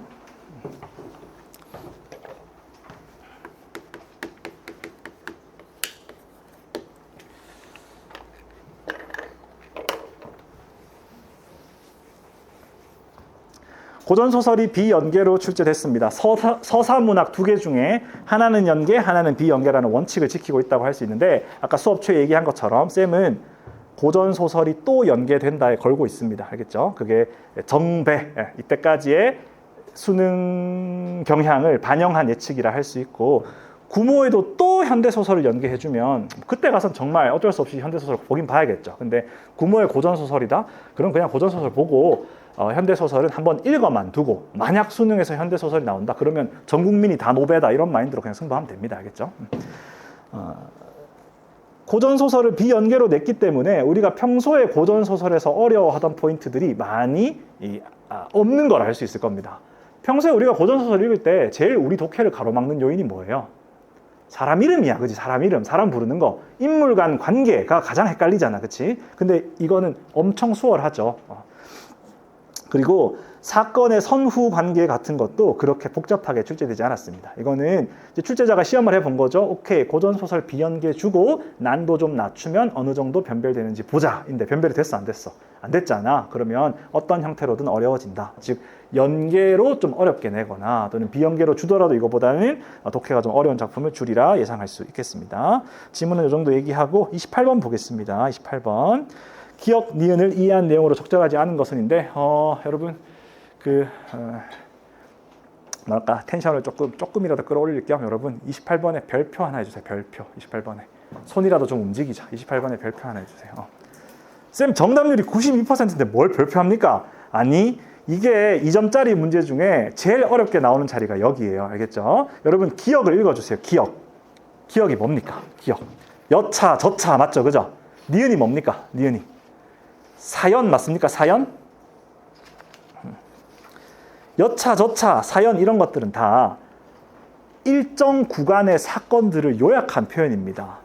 오늘 문학 수업 어땠어? 이렇게 물어보면 오늘 문학 수업이란 6글자가 여러분의 2시간을 압축하고 있잖아. 그치? 그러면 8시 30분부터 이따가 10시 20분까지 일어나는 일들이 오늘 문학 수업이란 6글자에 압축되게 되잖아요. 그러면 이 수업을 처음부터 끝까지 다 들은 학생들은 오늘 문학 수업에서 표준 점수 얘기를 했다에 OX 판단할 수 있는 거지. 그치? 근데 이 수업을 처음부터 끝까지 다 안 들었거나 중간에 나갔다 온 친구들은 오늘 문학 수업에서 표준 점수 얘기를 했다 그러면 했나 안 했나 모르게 되는 거죠. 이렇게 어떤 표지가 일정 구간의 사건 전체를 압축하고 있는 경우 그 구간 전체를 다 알아야 판단을 할 수 있기 때문에 어렵게 내면 항상 어려워지는 어렵게, 그 다음에 보통 어렵게 나오는 자리입니다. 알겠죠? 자, 쌤은 제목을 여기서부터 여기까지라고 달아놓고 요거 좀 읽어볼게요. 요거 읽어볼게요. 박스 안에 있는 거. 자, 어떤 표현은 작품 내용의 일부분을 가리킵니다. 어떤 표현이 가리키는 그 내용의 일부, 이거 서사가 됐든 어떤 공간이 됐든 어떤 사건이 됐든 요거를 하나의 판단 단위로 해가지고 선지를 구성하고 요 구간 안에 내용 일치를 물어보는 거, 요게 28번의 유형입니다. 그렇기 때문에 어떤 사건을 직접 가리키는 유형하고는 좀 다르죠. 가령 모량떼기 누구누구의 죽음을 슬퍼했다 이런 거하고는 다르지, 그치? 다르게 이제 그 단위 전체를 관찰해야 되는 거죠. 그리고 서사문학에서 매년 나옵니다. 고전 아니면 현대 한 문제씩 나오고, 그 다음에 어렵게 나오면 정답률이 60%까지 떨어지기도 하니까, 요거는 쌤이 요 뒤에다가 참고할 문항을 프린트물에 실어놨거든요. 그러니까 보고, 아, 맞아, 이 문제 어려웠지. 이런 걸 꼭 판단하기 바래요. 참고하길 바래요. 그래서 요 28번이 쌤 생각에는, 지금 시험하고는 전혀 다르게 나올 것이다. 실제 시험에서는 시간이 많이 걸리게 나올 것이다. 요거를 꼭 얘기하고 싶고요. 길동이 승려들을 본관에 고발 안 했죠, 그쵸? 본관에 고발 안 했죠? 됐습니다. 8번. 요거는 고난도로 출제될 수 있으니까 유의하라. 그리고 어떤 식으로 유의하면 되나요? 이것도 아까 말했던 것처럼 여러분 이야기를 처음부터 끝까지 다 읽어야 돼요. 알겠죠? 다 읽어야 돼요. 특히 요 수업은 문학 수업에 대한 준비 정도가 학생들마다 좀 많이 다르기도 하거든요. 근데 쌤이 지금 하는 말 잘 들으세요. 여러분, 현행 수능은 발췌해서 읽어서 해결할 수 있게 안 내줍니다. 알겠죠? 그거는 운이 좋은 케이스예요. 그런 기출 몇 개를 모아놓고 그렇게 연습한 다음에 오케이, 이렇게 독해하면 되겠구나라고 자신한다면 여러분 아주 위험하게 공부하고 있는 거라고 할 수 있어요. 현행 수능은 작품을 다 읽어야 풀 수 있게 낸다는 게 기본적인 원칙입니다. 알겠죠? 그러니까 쌤, 전 시간이 부족한데요. 그럼 시간 안에 다 읽을 생각을 해야지, 시간이 부족하니까 좀 덜 읽고 띄엄띄엄 읽고서 문제 푸는 방법을 연구한다? 이거는 위험한 길을 가는 거라고 할 수 있어요. 운이 좋으면 그 해 그렇게 통할 수도 있겠지, 그치? 근데 우린 지금 우리 인생을 운에 맡기려고 하는 건 아니잖아요, 그쵸? 그러면 안정적으로 공부하기 조금 권한다. 이건 특정한 강사나 강의를 저격하는 게 절대 아닙니다, 알겠죠? 수강생으로서 욕심이 생긴단 말이야. 좀 후루룩 대충 읽고 선지만 봐가면서 풀어도 되지 않을까? 또는 이 부분이 중요해 보이니까 이 부분을 읽고 풀면 되지 않을까? 이거는 이런 유혹에 넘어가면 절대 안 돼요, 알겠죠? 다 읽고 푸는 겁니다. 그게 28번 자리에 나오는 저런 문제가 어렵게 나오면 바로 걸려 넘어지는 겁니다. 29번이 그나마 이번에 그 오답률이 조금 있었던 문제인데, 3번 선지, 문서로 외부와의 갈등이 표면화되고 있다. 요거 일단 문서 개념 얘기하려고 아까 보조기억 장치 했었죠. 격서, 요게 문서죠, 문서고, 유랑이 뜯어봤다라는 표현으로부터 뭐 편지 같은 건가 보다, 이런 추론을 할 수 있겠지. 쌤이 강조하고 싶은 건 하나 더 있습니다. 29번도 결국 배경 문제예요. 여러분, A가 해인사고 B가 성이잖아. 그러면 시간적 배경, 공간적 배경 중에 뭐예요? 공간적 배경이지, 그지? 그러면 공간적 배경을 다루는 추상적인 언어가 나온단 말이야. 3번 선지에서 공간과 관련된 개념 찍어보세요. 3번 선지에서. 문서가 공간과 관련된 개념입니까? 아니죠. 3번 선지에 나온 여러 체온들 중에 공간과 관련된 개념이 뭐야? 외부 아니야, 외부, 그지? 그러면은 B, 여기 성이야, 성이고, 성의 외부와 내부를 나눠가지고 사고를 해야 되죠. 그렇죠? 그러면 외부와의 갈등이니까 내부와 외부가 갈등한다는 거고, 내부가 누군데, 내부가? 율도국 왕 및 율도국 사람들이고, 성 외부가 누구야? 길동이죠. 그죠? 길동. 그러니까 길동과 율도국 왕이 갈등하고 있다. 맞습니까? 맞습니까? 율도국 왕하고 길동이, 맞죠? 길동이 지금 쳐들어오려고 하잖아. 근데 그게 어디 적혀 있어요? 격서에 적혀 있잖아요. 그죠? 그러면 외부와의 갈등이 문서로 표면화된다에 O를 할 수 있겠지. 그러면 이 지문에 문서, 외부라는 추상적 개념을 쌤이 지금 어떻게 하길 요구한 거야? 길동, 율도국 왕, 격서 이렇게 구체화하길 요구한 거죠. 문학 문제는 결국 지문 내용을 추상화해 놓은 선지를 읽고서 맞는지 틀린지 판단하는 거거든요. 요거는 A, B가 배경을 물어보는 문제니까 선지 중에 어디 주목해야 돼? 공간 얘기하는 외부, 내부 같은 단어 나오면 의식을 해야 되는 거예요. 알겠죠? 외부, 뭐가 외부지? 성의 외부니까 길동 이렇게 되는 거죠. 4번, 왜 이렇게 많이 고른 거야? 이거 여러분, 왜 이렇게 많이 고른 겁니까? 외부인이 공간 자체를 탈취하려 하고 있다. 그러면 해인사의 외부인부터 잡아야 되죠. 해인사의 외부인 누구 잡으면 됩니까? 도적들이죠, 도적들. 또는 길동과 한패인 그 도적들이지, 그지? 오케이, 그럼 길동과 도적들이 공간 자체를 탈취하려 하고 있다. 여기서 이제 공간 자체를 탈취하려 한 건 아니다. 공간 안에 있는 물건을 탈취하려 한 거다. 이렇게 판단을 하면 되는 거죠. 판단의 시작은 역시 외부라는 개념이었고, 그럼 문제 구조가 공간적 배경을 다루는 개념을 이해할 수 있는지 이걸 물어보는 문제라는 걸 알 수 있을 겁니다. 공간 자체도 구체화하죠. 공간 자체를 작품에 집어넣으면 어떻게 바꿀 수 있어요? 해인사를 탈취하다 이렇게 되는 거지. 근데 저를 훔쳐가려고 한 건 아닌 거죠. 그죠? 여러분, 부동산이 괜히 부동산입니까? 그죠? 집을 훔치는 사람 이런 게 말이 되나? 안 되지, 그지? 갑니다. 그러면 이제 법적인 비유에 불과하죠. 29번. 배경 문제인데, 요거는 출제 의도를 바탕으로 선지를 읽으면 유용하다. 출제 의도가 A, B가 둘 다 뭐라고? 공간적 배경이니까 공간적 배경과 관련된 개념 꼭 유의해서 독해해라 라는 거고, 늘 그렇듯이 이제 선지를 구체화. 외부는 길동이구나. 내부가 율도국 왕이구나. 이런 거 구체화하는 거. 공간 자체는 해인사 자체구나. 요거를 구체화하는 게 중요합니다. 그리고 29번 같은 거 피드백 할 때 쌤은 이런 문제를 만약에 틀렸다면, 이런 문제, 뭐 이외의 문제도 마찬가지로 틀렸다면 보통 지문을 보면서 이걸 내가 잘못 읽었네, 지문을 덜 읽었네 이렇게 피드백하는 경우가 많거든요. 근데 쌤이 제안하고 싶은 새로운 메타는 여러분 생각보다 선지를 잘못 읽는 경우가 많다는 걸 좀 얘기해 두고 싶습니다. 알겠죠?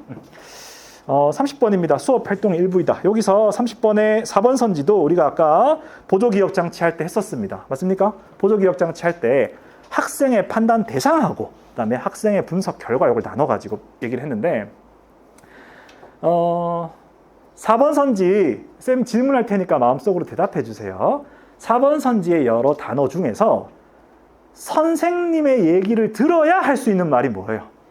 색칠된 부분과 색칠 안 된 부분이 있죠. 이 중에서 그 위에 나와 있는 쌤 이거나 선생님 이거면 이거 선생님 이거 박스 안에 있는 선생님의 말을 들어야 비로소 꺼낼 수 있는 게 색칠된 부분이야, 색칠 안 된 부분이야. 색칠 안 된 부분이죠, 그죠? 속이는 방법 이거는 쌤이 개념적인 그 박스에서 해준 거잖아, 그렇지? 그러면 그냥 보기라고 합시다. 박스를 보기라고 합시다. 보기가 적용된 선지 부분은 요 밑줄 부분이라고 할 수 있고, 요거는 뭐예요? 요거는 쌤이 뭐라고 하기 전에 애초에 지문을 요약한 부분이죠. 지문 요약. 그러면 보기를 주고 선지를 줬으면 보기가 제대로 적용됐는지를 평가하라는 게 기본적인 의도겠지만, 많은 선지들이 어느 차원에서 해결이 돼요? 내용 일치 차원에서 해결이 되죠. 그렇죠? 그러니까 이거 속이는 방법 맞나?에 주목하기 전에 이런 내용이 있나?부터 찾아가는 게 중요합니다. 알겠죠? 이거를 그냥 맞다 치고 이거를 보게 되면 함정에 많이 빠지게 되는데, 이번 거는 수월하게 나왔지만 아까처럼 이 부분에 맞는 거 틀린 걸 막 섞어 놓은 복잡한 선지가 나오면 거기서 오답이 많이 나옵니다.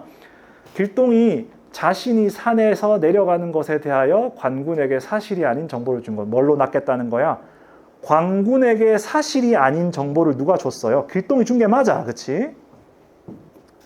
길동이 관군에게 사실이 아닌 정보를 준 거. 이게 다 맞는 말이죠. 그쵸? 다 맞는 말인데 뭐가 틀렸어?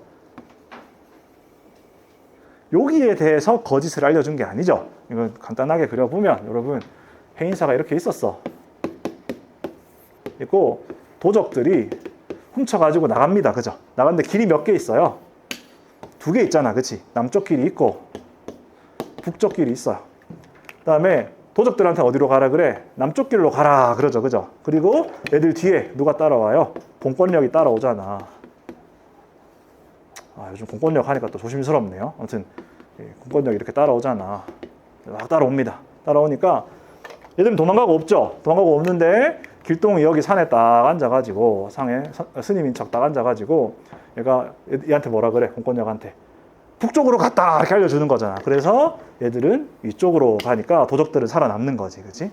그럼 얘가 거짓 정보를 준 건 자기가 산에서 내려가는 것에 대해 얘기한 게 아니고 도적들이 어디로 도망갔는지에 대해서 거짓말을 한 거잖아요. 그럼 선지에서 저 물결 표시한 부분, 저 부분이 잘못된 정보가 되죠. 그러니까 지금 이 학생은 선생님 말을 잘못 이해한 거야? 작품을 잘못 읽은 거야? 작품을 잘못 읽은 거지, 그지? 요 차원에서 선지가 변별이 되니까 이 부분도 무조건 판단을 해야 된다. 요거를 얘기를 하겠습니다. 보기가 나와 있다고 해서 보기에만 너무 주목하면 안 된다 하는 거고 31번입니다.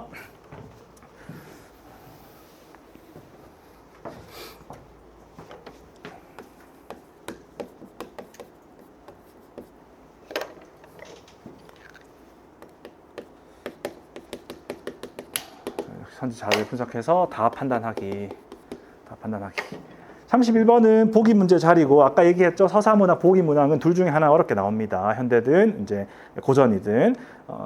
그리고 여기 밑에 보면 서사문학 보기 정답률 보이죠? 여기 쌤 이렇게 띄워놨는데 지난 두 해는 고전소설 보기가 어렵게 나왔었어요. 연계 지문을 주고 문제를 어렵게 내는 겁니다. 그리고 비연계는 좀 쉽게 나왔죠. 그죠? 여기 최근 교양이고 24학년도가 아까 얘기했던 그 화장실에 갇히는 이야기 그게 레전드였고 그게 좀 특이하게 오답률이 높았고 현대소설은 그랬었고 특이했던 해를 제외하면 전반적으로 좀 쉬워요. 여러분 딴 얘기 1분만 할게요. 딴 얘기 1분만. 24학년도에 현대소설이 갑자기 어렵게 나왔냐면 쌤도 어제 이제 요거 정리하다가 오랜만에 자료 봤는데 2023년에 청와대에서 발표를 합니다. 뭐 발표해요? 킬러 문항 배제라고 발표를 해가지고 국어 비문학 이거 킬러니까 브레튼 우즈 해겔 그다음에 서라운드 뷰 내지 마라 이렇게 얘기를 하잖아요. 엘 그래프 내지 마라 이렇게 얘기를 하잖아. 그러면 비문학 어렵게 못 내잖아. 그럼 뭘 어렵게 해야 돼? 문학을 어렵게 해야 되지. 근데 2024학년도 6월이 쉬었다고.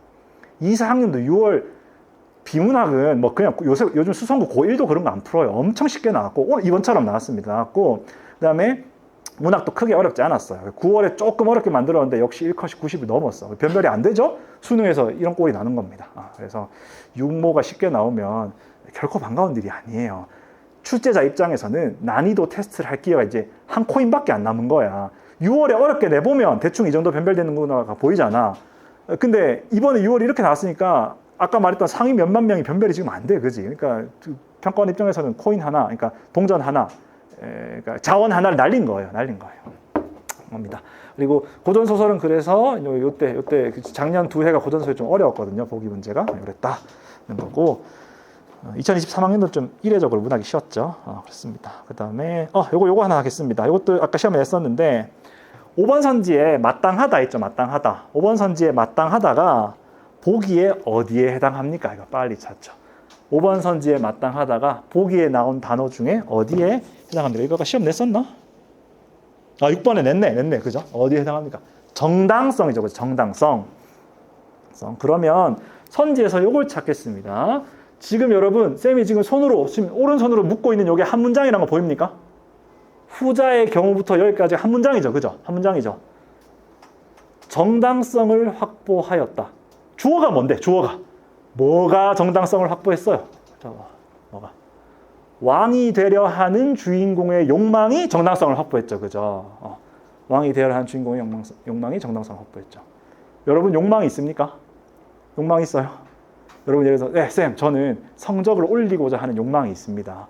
그 욕망은 우리 사회에서 정당성을 확보하고 있나?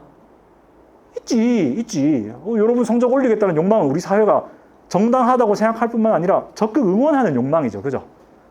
쌤 근데 저는 제 성적을 올리는 것뿐만 아니라 남의 성적을 깎아내리고 싶습니다. 그래서 저는 몰래 자주관에 들어가서 책상 한번 싹 털고 싶습니다. 옛날에 K대학교 로스쿨에서 시험 기간에 로스쿨 자주관 있잖아. 로스쿨 자주관에 필기 노트를 누가 가져와서 불태운 사건이 있어요. 10몇 년 전에, 20년 정도 전에. 로스쿨 역사에서 레전드인 사건입니다. 그리고 Y대학교에서 로스쿨 교무실 캐비닛에 학생 숨어 있었던 사건. 그러니까 언론 보도된 거니까 얘기할 수 있어요. 시험 문제 유출하려고 교수님 방 캐비닛에 숨어 있다 경비한테 걸린 사건 이런 게 로스쿨에 있거든요. 그 왜 그렇겠어? 정당하지 않은 욕망 때문이죠. 그죠? 내가 시험 성적을 잘 보고 싶다는 욕망을 남의 성적을 깎아내리고 싶다는 욕망으로 바꿔서 했으니까 그럼 그런 욕망은 정당성을 인정받아 못 받아? 못 받는 거지. 그렇지? 그러면 후자 같은 경우 여기 보면 안정적으로 나라를 이끌던 왕을 쫓아내는 거니까 일반적으로 이 욕망은 정당한 걸로 인정받아 못 받아?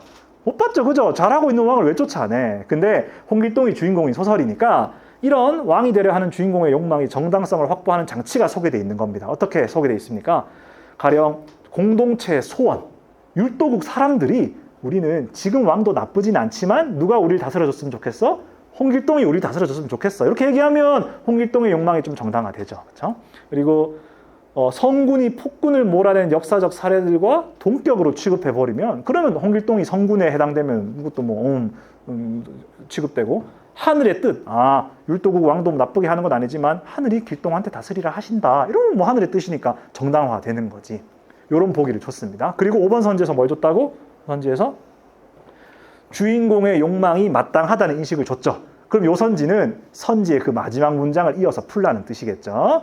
주인공의 욕망이 마땅하다는 인식, 즉 주인공의 욕망이 정당하다는 인식으로 바꿔서 풀라는 거지. 그러면 여기에 뭐가 반영돼 있어야 돼? 여기에는 아까 얘기했던 그 세 가지 중에 하나가 나와야 되죠. 세 가지 중에 뭐 공동체의 소원이라거나 또는 성군 폭군 몰아낸 얘기라거나 하늘의 뜻이라거나 셋 중에 하나가 나와야 되는데 5번 선지는 셋 중에 하나가 나왔나요? 그렇지 않죠. 그렇죠? 율도국 왕에게는 무명소적이지만 문무제신에게는 두려움의 대상이다. 공동체의 소원도 아니고 그 다음에 성군 폭군 얘기도 아니고 하늘의 뜻도 아니니까 보기가 잘못 반영되었다라는 논리로 제낄 수 있는 거지. 그렇지? 그러면 보기를 반영할 때 보기에 나와 있는 정당성이라는 단어가 여기 어떻게 바뀌었어요? 마땅하다로 바뀌어서 나왔지. 그렇지? 이런 개념 전환을 캐치할 수 있으면 좋겠습니다. 이것도 1, 2, 3, 4번이 확실히 아니기 때문에 5번을 고르기가 수월했던 문제이기도 하고 또 네네 그렇습니다. 그리고 쌤 이렇게 푸는 건 어떻습니까? 자, 이거 한번 봅시다.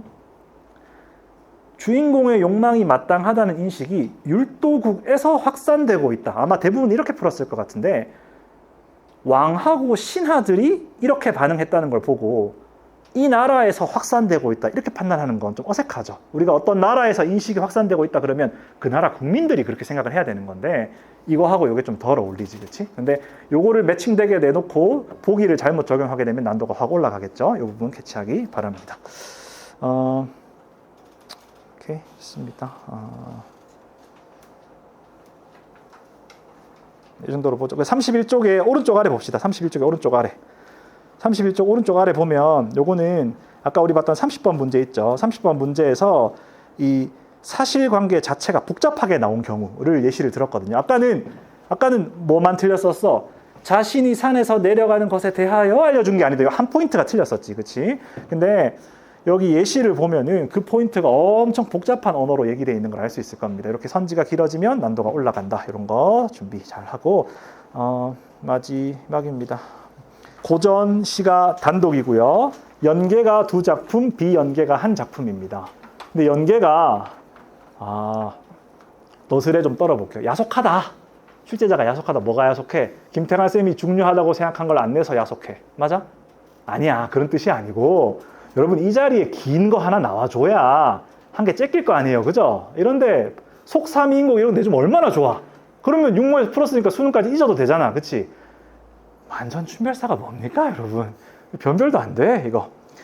그리고 이제 요게 이제 그냥 너스레였고, 고전 시가에 관해서는 우리 월요일 수업이 쌤이 스스로 평가할 때는 방향을 잘 잡았다는 얘기를 좀 하고 싶거든요. 선생님이 수업 때 강조한 게 가령 선생님은 수업 때 이런 거 잘 안 하죠. 칠판에다가 표현상 특징이나 주제 이런 거 필기 잘 안 하고 뭐 하는데 집중해요.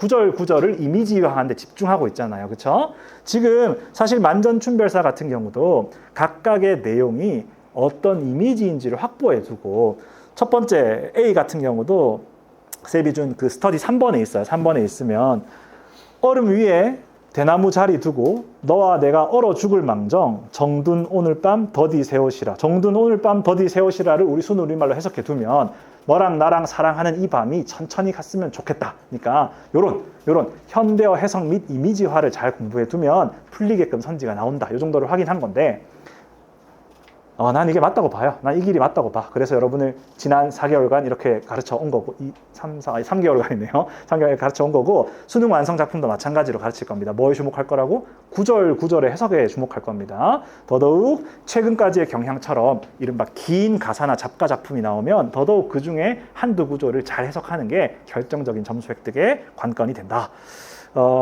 나는 비연계 시조죠. 비연계는 이렇게 단시조로 나온 지가 벌써 한 3, 4년 된 것 같습니다. 요거를 독해할 수 있는지를 물어보는 거고 이따가 33번 풀면서 같이 얘기하기로 하고 조심스럽게 쌤이 여러분한테 욕심내자면 여러분 단권화 후 한 2, 3회독 했다면 시는 이거 하고 바로 32번에 손 대면 좋겠습니다. 알겠죠? 이거 그때 수업할 때 쌤이 막 칙넘쿨 사진도 보여주고 막 그러지 않았나? 38쪽입니다. 프린트물 38쪽이고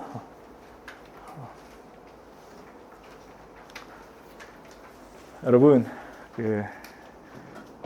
저기 풀었던 시험지 다시 보는 게 반가운 일이 아니기도 하고 또는 어떤 의미에서는 내가 많이 맞춘 문제지니까 딱히 흥미가 없기도 하고 또는 월요일 아침에 국어 수업 듣는 것 자체가 조금 힘이 든 일도 맞는데 여러분 쌤의 욕심이 뭐였냐면 이거 이렇게 하니까 어제 해보니까 이게 1시간 좀 넘으니까 끝이 나더라고요. 70, 80분 하니까 끝이 나더라고. 그래서 남은 30분 동안 그 문학 12번 줬죠. 그죠? 문학 12번. 12번에 상충곡이랑 현대시 2개가 있어요. 이것까지가 쌤 목표였는데 여러분 쌤 요거 끝내고 그냥 오늘 수업 한 10분 일찍 끝내겠습니다. 알겠죠? 대신 약간 좀 그런가? 대신 집중해 주세요. 알겠죠? 고전 시가도 출제 포인트 쌤이 많이 담아왔으니까 집중해서 잘 들어주고 딱 끝내고 수능 완성은 그냥 쿨하게 다음 주부터 들어가겠습니다. 알겠죠? 쌤이 사실 욕심 좀 내는 게 뭐냐면 이번 그게 쉬우니까 육모 리뷰는 그냥 40, 50분 안에 끝내고 수능 완성 이번 주부터 해서 3주 안에 끝내고 그냥 6월 시즌 1 끝! 이걸 욕심으로 잡아봤는데 만분가하고 부여 노정기라는 게 들어있거든요. 이제 그게 답도 없고 그래서 시즌 1 안에 수완까지 끝내는 건 조금 욕심인 것 같아. 그러니까 오늘도 그렇게 하죠. 알겠습니다. 32번입니다. AC에 대해 이해한 내용으로 가장 적절한 것은 입니다. 요거는 연계 작품을 단독으로 다루는 문항이죠. 이제까지 예외 없이 한 문항이 반드시 나왔습니다. 고전시가 세트에서 반드시 나왔고 그리고 최근에 여러분 갈래복합은 보통 뭘로 나와요? 현대시로 나오죠. 갈래복합이 현대시로 나오고 고전시가는 고전시가끼리만 나오잖아. 이 경우에 아주 긴 가사 작품을 주고 그 작품을 단독으로 묻는 문제는 이 자리에 바로 나오는데 이게 흥미로운 게 뭐냐면 정답률이 생각보다 안 높아요. 이번 건은 32번 문제도 이제 엄매 선택자 기준 90%니까 화작 선택자들은 80% 내외라고 볼 수 있겠죠. 연계가 된 건데도 별로 정답률이 안 높아. 만전춘별사가 정답률이 안 높은 건 이렇게 이해할 수도 있어요. 강사들이 별로 강조했던 작품이 아니야. 내지는 강사들도 대부분 쌤하고 비슷하게 여러분이 봤던 대부분의 인강이나 수업, 교재들은 긴 작품들에 주목하고 있지 고려가요가 나올 거라고 생각도 못했어요. 그러니까 그런 이변의 측면도 있지만 예상했던 작품이 여러분 작년에 북자 들어가는 작품 안 고르는 강사 없거든요. 작년에 북자 들어가는 작품 북세고 북청가 안 고르는 사람이 없는데도 내니까 엄매 선택자 기준 정답률이 80%대가 나와. 그럼 뭔가 잘못되고 있다는 거야. 연계 대비를 좀 잘못된 방향에서 하고 있다는 뜻일 수도 있어요. 알겠죠? 지금 32번의 5번 선지도 그렇고 지난 선지들도 그렇고 연계된 파트의 구절을 이미지로 해석하기만 하면 선명하게 풀리는 문제들로 출제가 됐거든요. 그러니까 김태관 선생님의 방법 많이 옳다고 얘기하지는 않겠습니다. 하지만 여러분이 고전시가 준비할 때 이 구절은 대충 이런 흐름이네 이렇게 공부하는 거 아니에요. 알겠죠? 이제는 구절이 무슨 이미지인지를 다 공부해 두는 게 연계 대비의 핵심이라고 할 수 있습니다. 그래야 32번 자리에 연계 작품 단독으로 묻는 문제가 나왔을 때 그거 챙겨갈 수 있는 거예요. 알겠죠? 그렇습니다. 요거 좀 읽어보죠. 쌤이 이렇게 좀 있어 보이는 말을 한번 해놨어요. 자, 이런 문제가 또는 이런 경향이 연계 대비 방식에 대해서 시사하는 게 뭐냐면 수능이란 게 문학적인 소양이나 배경 지식을 연계 대비해야하는 게 아닙니다. 이 작품에 대한 문학적 지식이나 이 작품에 대한 내신 대비식 필기를 해오라는 게 아니고 이 언어 텍스트를 해독하는 능력 그 자체를 볼 거니까 너네 미리 한번 해독해 와라. 이런 식으로 연계를 생각하고 있는 것 같아요. 그러니까 각 구절을 구체적으로 이해할 수 있는지를 물어본다. 이렇게 생각하면 되겠고 이번 선지도 마찬가지죠. 화자는 춥더라도 만족할 수 있음. 이거는 얼음 위지만 니하고 같이 있으면 시간이 천천히 가도 좋다. 여러분 얼음 위에 김태환 쌤한테 얼음 위에서 수업하세요 하면 어떻게 할 것 같아요? 이러면서 수업할 거 아니야. 그치? 빨리 발을 떼고 싶겠지. 근데 아니잖아. 그치? 그러면 이런 얼음 위에 임과 함께 누워있다라는 이미지를 생생하게 그리는 것이 춥더라도 만족할 수 있음이란 이 대비 관계를 이렇게 판단할 수 있게 하는 근거가 됩니다. 33번 보겠습니다. 33번.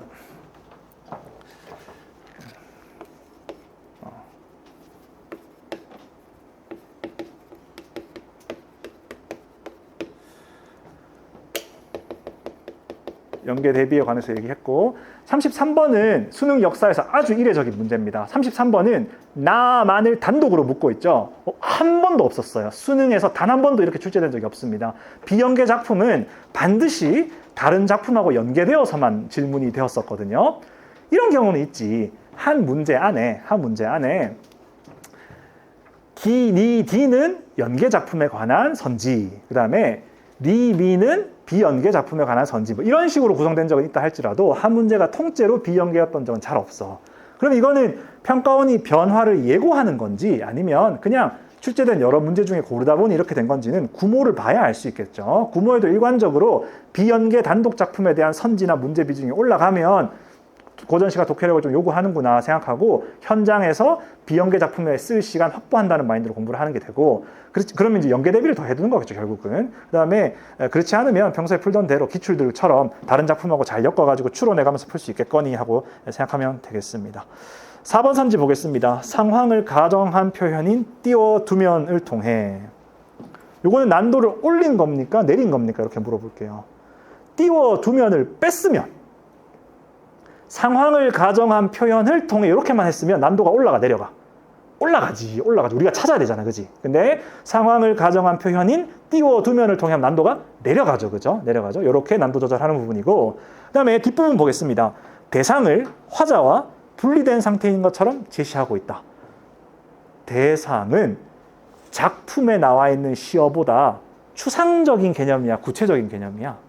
추상적인 개념이죠, 그죠? 그러면 이 대상이라는 게 작품에 뭘 가리키는지를 확인해야 되지. 오늘 수업 시작부터 2번 말했고 이제 3번째 말하는데요. 문학 시험은 결국 뭐라고? 작품에 있는 내용을 추상적 언어로 선지를 줍니다. 그럼 그게 맞는지 아닌지를 판단하면 되는 거예요. 외부와의 갈등이란 추상적 언어가 뭐예요? 율도국 왕과 길동의 갈등인 거잖아, 그렇지? 여기서도 대상이 뭐야? 이걸 찾아야 판단이 되는 거죠. 대상이 뭡니까? 대상이 뭐예요? 빠르게 할까요? 씨름이죠, 씨름, 그지? 씨름을 꺼내서 바다 위에 띄워두면, 물 위에 띄워두면이잖아. 그러면 여러분 씨름 있니? 우리 씨름, 마음속에 씨름이 있잖아. 수험생인데 씨름이 없다? 좀 이상한 거 아닌가? 수험생가 씨름이 있어요. 육모를 보면 씨름이 생기기도 하죠. 질문. 그럼 그 씨름이 여러분하고 분리되어 있습니까? 아니지. 내 씨름이잖아. 그렇지? 내 마음속에 있는 거잖아. 근데 그걸 꺼내서 물 위에 띄워둔대. 그러면 화자와 씨름이 분리된 것으로 표현하고 있다. 그런 가정을 하고 있다고 생각할 수 있으니까 4번 선지는 적절한 선지가 되죠. 그렇죠? 그러면 이런 걸 판단할 때 대상이 뭔지를 내가 캐치한 다음 판단했는지 이걸 피드백하세요. 이거를. 알겠죠? 추상적 언어를 내가 해석한 다음 판단했는지 이걸 피드백하세요. 그 다음에 5번은 쌤이 어제랑 그저께 저기 해보니까 이거 선지를 좀 쪼개서 읽을 필요가 있는 것 같아요. 이제 일정한 방향성을 가지지 않는 표현인 이리저리를 통해 화자의 우유부단한 태도를 드러내고 있다. 여러분, 이거 화자의 태도 맞아? 이리저리 움직이는 게 뭐야? 씨름이지, 씨름. 그 씨름이 이리저리 움직이는 거죠. 물 위에 떠서 움직이는 거니까. 그럼 요거는 피드백을 통해 이렇게 피드백할 수 있겠지. 선지의 의미 단위를 다 읽어라. 우유부단한 만을 읽기보다 화자의 우유부단한 태도라는 단위로 묶어가지고 다 읽어라 이렇게 얘기할 수도 있고, 또는 이 33번 문제를 이렇게 표현해볼까? 따옴표가 있는 문제 이렇게 표현할 수도 있습니다. 맞나? 따옴표가 있는 문제. 5번 선지는 어디 따옴표가 있어요? 이리저리에 따옴표가 있죠, 그죠? 그러면 이리저리만 갖고 풀지 말고 따옴표 앞뒤를 다 읽어서 풀어라. 이런 피드백도 가능합니다. 둘 중에 마음에 드는 걸 가져가세요. 알겠죠? 그럼 이리저리는 우유부단한 거 맞는 것 같은데 이렇게 풀었다면 이리저리 움직이는 게 뭔지를 다 캐치해서 푼다. 이렇게 생각하면 되고, 우유부단만 보고 잘못 판단했다면 화자의 우유부단한 태도까지 다 읽고 풀자. 이렇게 피드백하면 되겠지, 그치? 34번입니다. 34번도 늘 어렵게 나오는 자리인데 이번엔 좀 쉬웠고요. 이것도 아까 고전 소설인가요? 거기서와 같이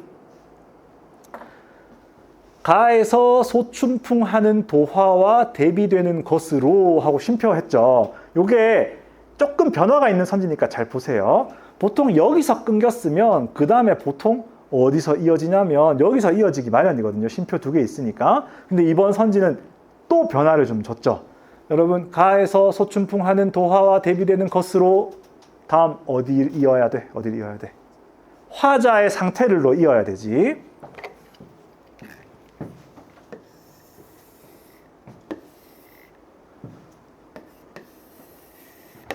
하얀 거 한번,